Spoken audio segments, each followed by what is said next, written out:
লম্ব বৃত্তাকার চোঙ। দেখো লম্ব বৃত্তাকার চোঙ নিয়ে আজকে আমাদের 3 নম্বর ভিডিও। আমরা লম্ব বৃত্তাকার চোঙ নিয়ে এর আগে 2টো ভিডিও করেছি। 1 নম্বর ভিডিওতে আমরা লম্ব বৃত্তাকার চোঙের যে সমস্ত ফর্মুলাগুলো আছে সেই সমস্ত ফর্মুলাগুলো আলোচনা করেছি এবং তারপরে একটা অঙ্ক আমরা আলোচনা করেছিলাম। 2 নম্বর ভিডিওতে আমরা লম্ব বৃত্তাকার চোঙ সম্পর্কে একটা অঙ্ক নিয়ে আলোচনা করেছি। আজকে আমাদের 3 নম্বর ভিডিও এবং লম্ব বৃত্তাকার চোঙ সম্পর্কে আমরা মোট 1 নম্বর ভিডিওতে 6টি ফর্মুলা নিয়ে আলোচনা করেছিলাম এবং উল্লেখ করেছিলাম যে প্রতিটা ফর্মুলায় আলাদা আলাদা করে অঙ্ক করে দেখাবো।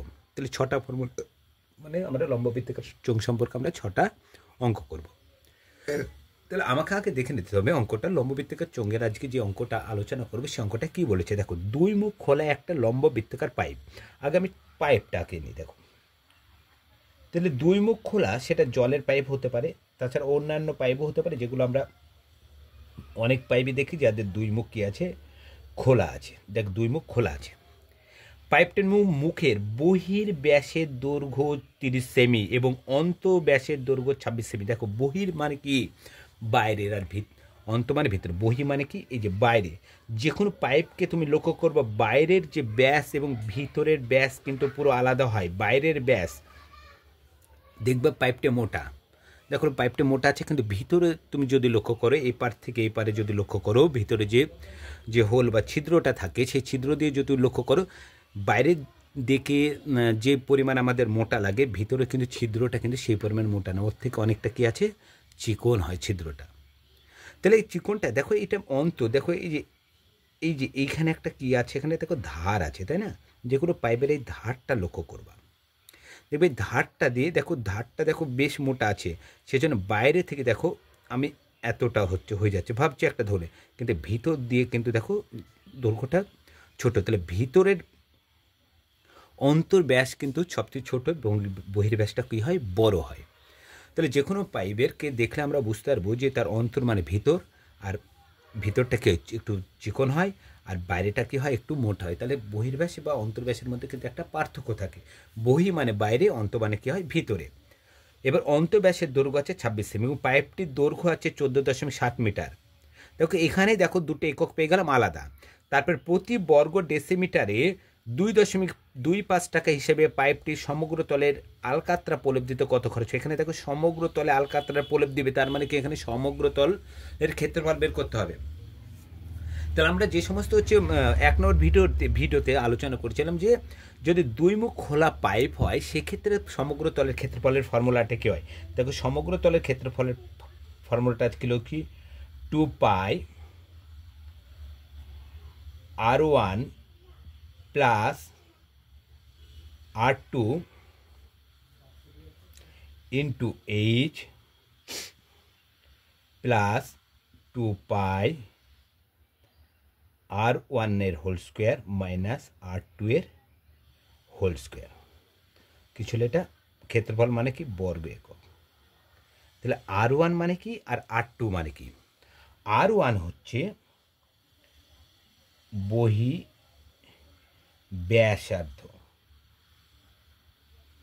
আর R2 হলো অন্ত ব্যাসার্ধ।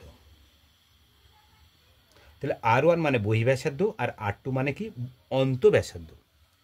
তাহলে সর্বপ্রথম কাজ দেখো আমাকে এককগুলো সব আলাদা আছে, দেখো লক্ষ্য করো সেমি, এটা আছে মিটার, এটা ডেসিমিটার, সবথেকে ছোটো একক ডেসিমিটার। আমরা সমস্ত এককগুলোকে নিয়ে যাব ডেসিমিটারে এবং সর্বপ্রথম কাজ হলো R1 এর মান বের করা এবং R2 এর মান বের করা। R1 মানে কি বহির ব্যাসার্ধ, R2 মানে অন্ত ব্যাসার্ধ। দেখো পাইপটির মুখের বহির ব্যাসের দৈর্ঘ্য দিয়ে আছে, বহির ব্যাস থেকে আমরা বহি ব্যাসার্ধ কিন্তু আমরা নির্ণয় করতে পারবো। তাহলে পাইপটির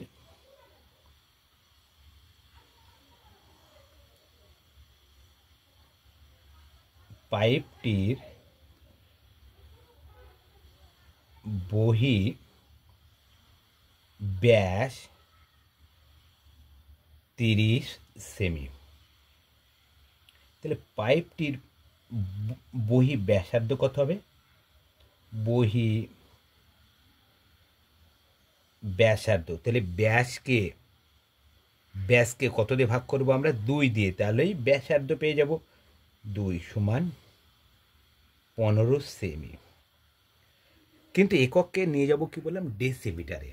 তাহলে kilometre, hectometre, decametre, metre, decimetre, centimetre. তাহলে এটাকে সেমিকে যদি ডেসিমিটার নিয়ে যায়, এটাকে কত দিয়ে ভাগ করতে হবে, ভাগ 10 দিয়ে 10। তাহলে কত হবে, 1.5 ডেসিমি। তাহলে কি আমরা পাইপটির বহি ব্যাসার্ধ পেলাম। এবার অন্ত ব্যাসার্ধ বের করে, অন্ত ব্যাসের দৈর্ঘ্য দিয়ে আছে, এখান থেকে আমরা অন্ত ব্যাসার্ধ বের করি। পাইপটির অন্ত ব্যাস কত আছে দেখো, 26 সেমি। পাইপটির অন্ত ব্যাস আছে 26 সেমি, অতএব পাইপটির অন্ত ব্যাসার্ধ কত হবে,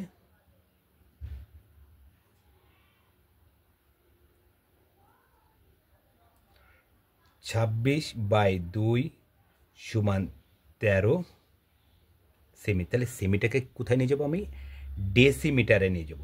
তাহলে এটাকেও তাই, 13 ভাগ 10 সমান 1.3 ডেসিমি। তাহলে অন্তর্ব্যাস বহির, এই অন্তব্যাসার্ধ বহি ব্যাসার্ধ।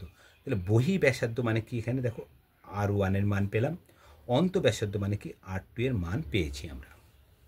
তাহলে R1 পেলাম, R2 পেলাম। এবার কি কাজ আছে আমাদের, ফর্মুলা এইচ আছে এখানে লেখো। তো পাইপটির দৈর্ঘ্য মানে এখান থেকে এতটুকু, তাহলে দৈর্ঘ্য মানে কি এইচ। তাহলে পাইপটির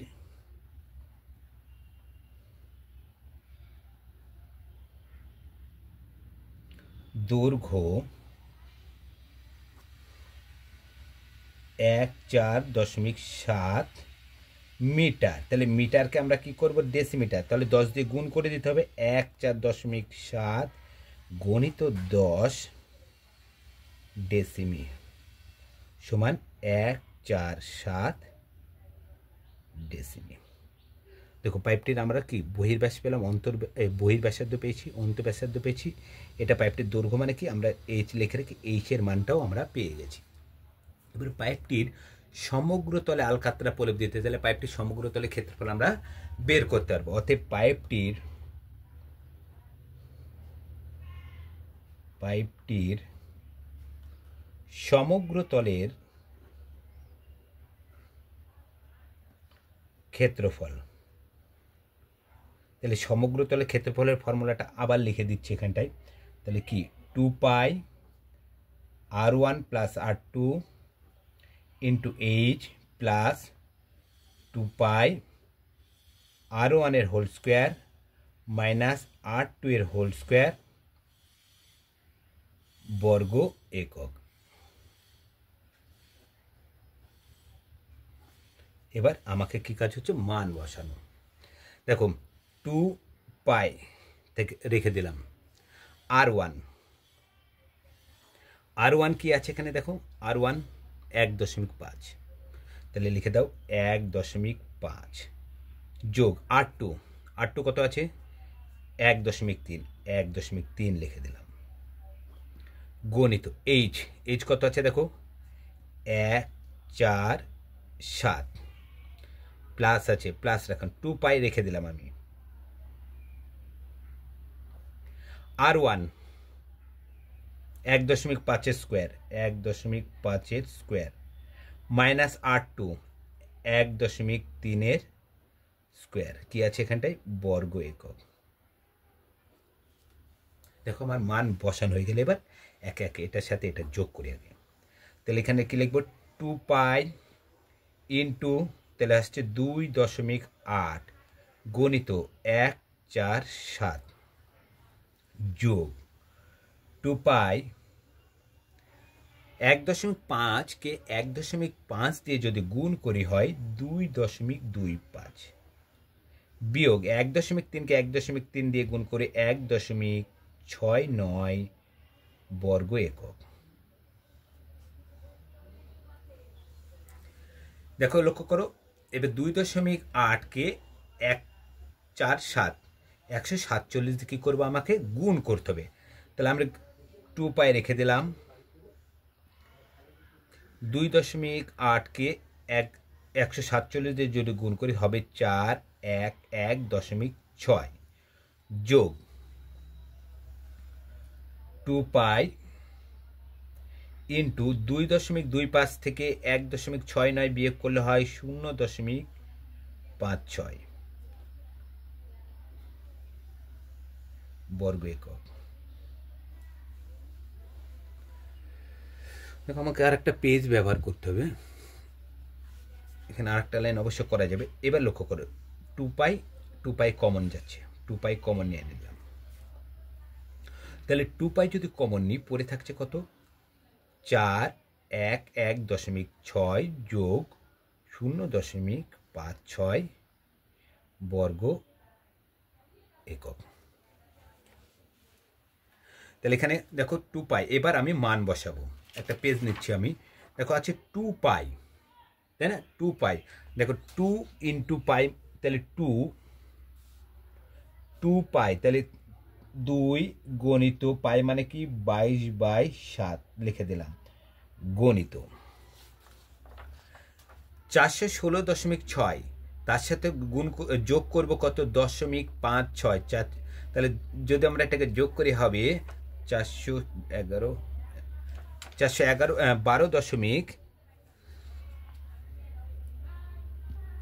412.16।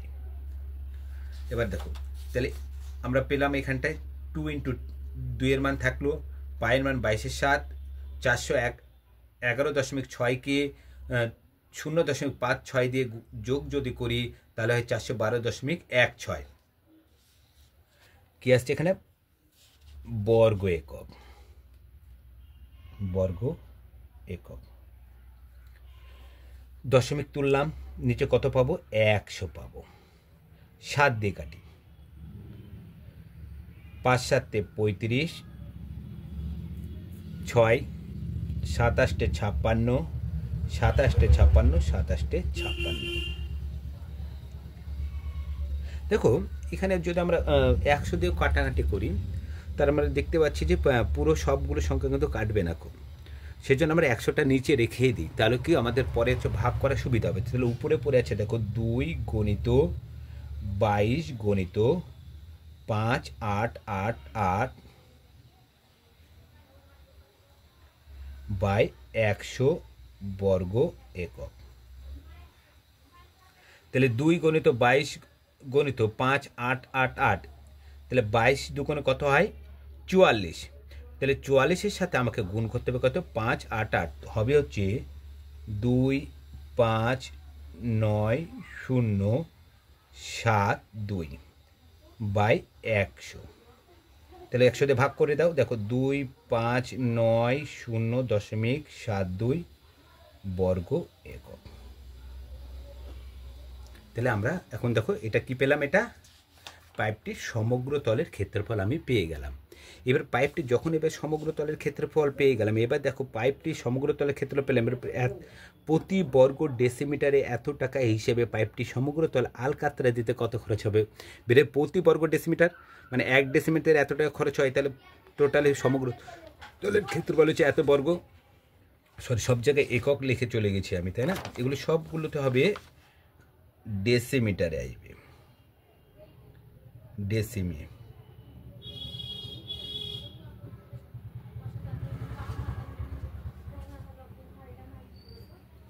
কারণ একক তো আছে এখানে, এখানে বর্গ এককগুলোকে কিসে আনতে হবে ডেসিমিটারে।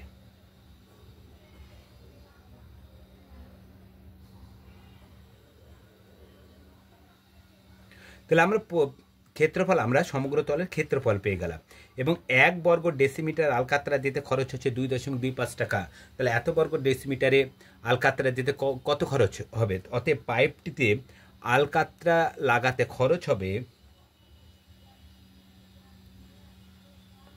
পাইপটিতে